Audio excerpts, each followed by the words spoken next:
Hi everyone, welcome to my channel VLSI Made Easy. In this video, I'm going to give you an introduction about Verilog. So I'm going to give you the basic overview about what is HDL and what is Verilog, and also how you can do the programming in Verilog, the basic program structure of Verilog. And also I'm going to tell you guys how to set up the environment for Verilog coding if you want to do it in your own laptops. So the first thing that I'm going to tell you guys is about what is the basic VLSI design flow that is followed while designing any chip.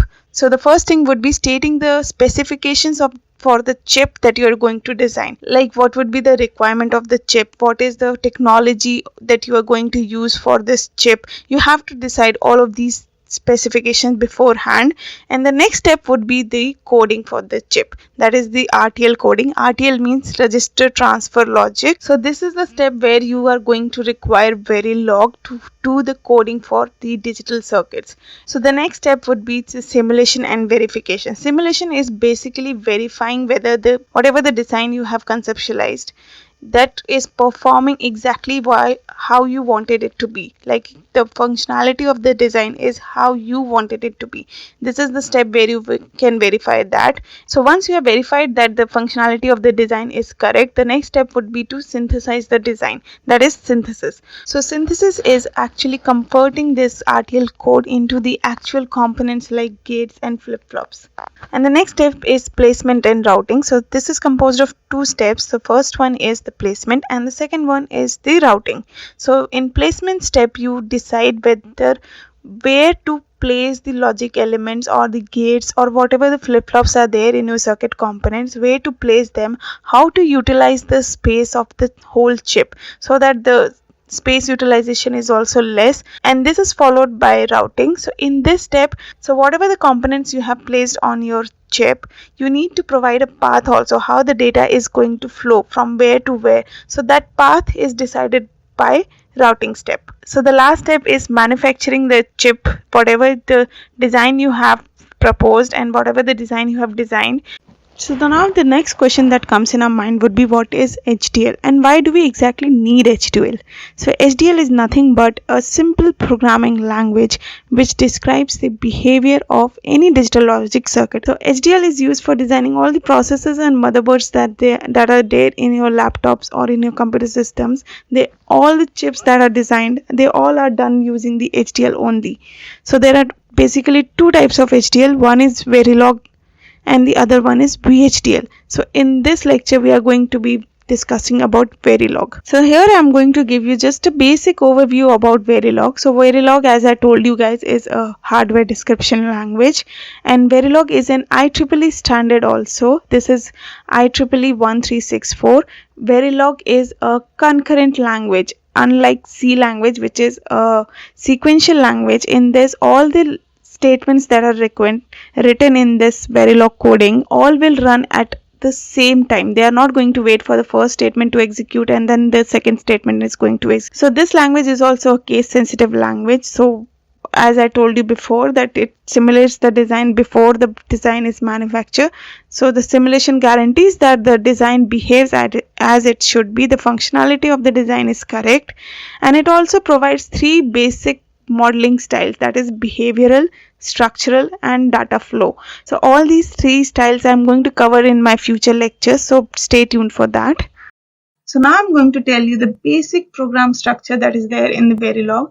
So the first line that you have to write while writing any Verilog program is this line, that is module, and this is a keyword that specifies that you are going to write any module now, and then you have to write the name for the module, and then also you have to enlist whatever the ports are going to be there in your module or in your design, like whatever the inputs have or the outputs you have to just mention the names over here. This is known as the port list. And then the next step is port declaration. You have to declare whether that particular port is input or the output port. And the next step is declaring any variable that you are using. And the last step would be the description of behavior, like what the functionality of the chip is going to be or your design is going to be. You have to write all the behavior of this design over here and then end it with end module.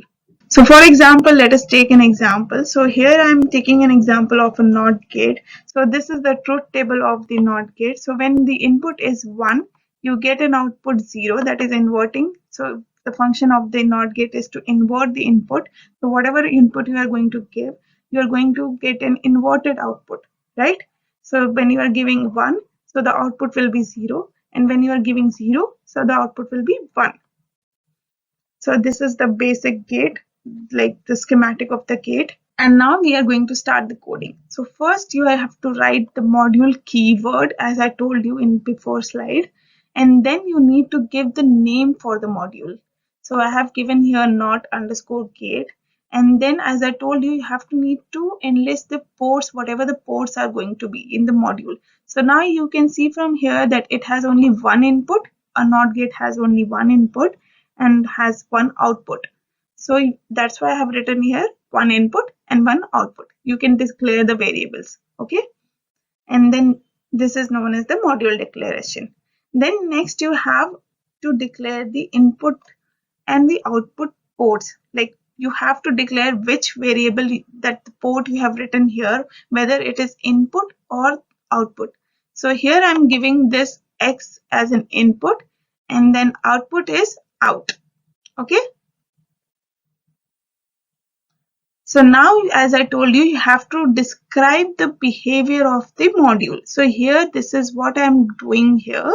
So now here what I'm doing, I'm assigning the out. So whatever my output is going to be, it has to be inverted of the input. So for inversion, you need this symbol. This is the symbol for inverted. So when this particular statement is written in your code, this means that you are going to invert the input. You're performing a NOT gate function. And then you can also give the comments over here. This is the comments. And then in the end, again, you have to mention end module. So this is the basic method of how you have to do the coding in the Verilog. So now I'm going to tell you how to download the Model Sim. So you just need to go to Google and then write download Model Sim, and then the first website you have to click on this Mentor Graphics website, and after downloading you just need to install. The installation process is also very simple. So it is already installed in my laptop, so I'm not going to demonstrate that. So now once you have downloaded and installed the Model Sim, now you can just go to the desktop and you will find an icon like this over there written M, and then just click on that icon and the Model Sim will launch. So this is how the Model Sim environment looks like. So now I'm going to tell you how to start your new project in this Model Sim to do the coding. So you need to go to the file menu and then select new and then select project option from there, and then a pop-up window will open, and there you have to write the project name. Any project name you can give. I am giving here my project.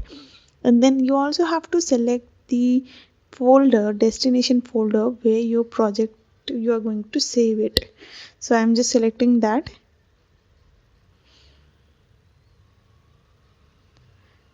So now once that is done, you need to click OK.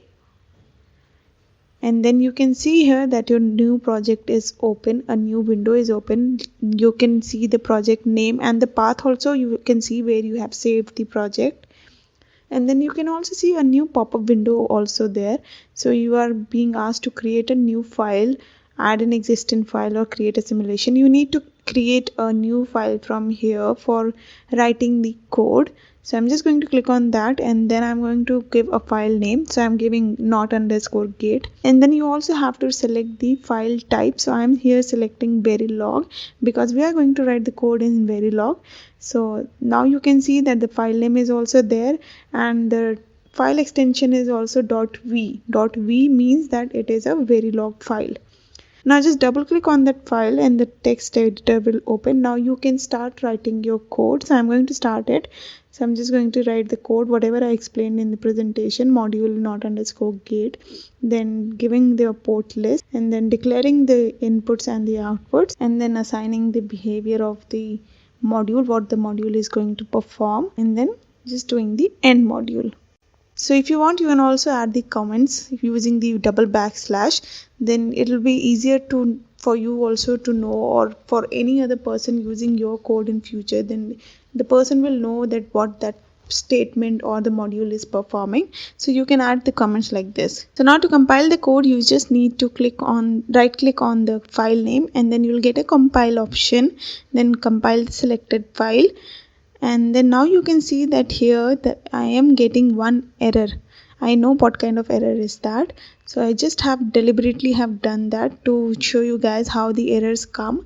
So here you can see that it is saying syntax error. So the error is that while writing the statement assign, I have not used the output variable where I am going to assign the input variable to. I have not used that, so I have to write that. So I am just going to write that. So now my code is proper. I know it will get compiled without any errors also. So again doing the same process, compiling and now you can see that it has compiled and it is successful. Now it is the time for simulating the code. So to do that, you need to start the simulation from the simulate tab, and then just click on the work folder over here, and then click on the module name. Here you need to select the module name. The name that you have given here in the module, select exactly the same name, so it is not underscore gate. So now you can see that the object window is open. It is showing me what are my input and what are my output. So now I have to add those both input and output to my waveform to see the waveform, to see the functionality of the code. So now I'm going to assign the value to the input. I'm going to force a value to input. I'm just going to write 0.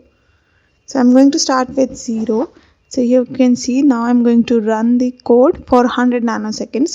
The run length is 100 nanoseconds. Now you can see, let me just zoom it for you guys. So now you can see that the input was 0 and the output that I'm getting is 1, and the run length or the time period for what it has run is 100 nanoseconds. You can see for 400 nanoseconds the waveform is there. And then again I'm going to change the value of the input. I'm going to change it to 1.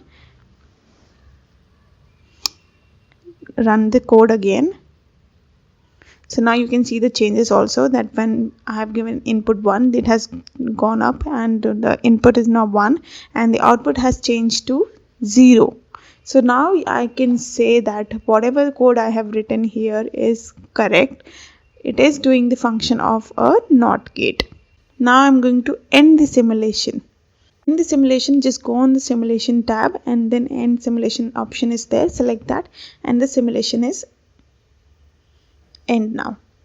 So yeah, this is the basic procedure, how to create a new project, then write a new code, then compile it, simulate it, and check the waveform and the functionality of the code that you have written.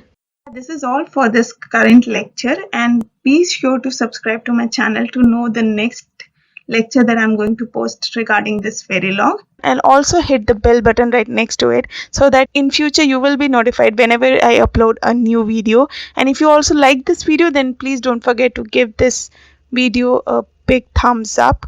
So I'll see you in my next lecture. Until then, bye.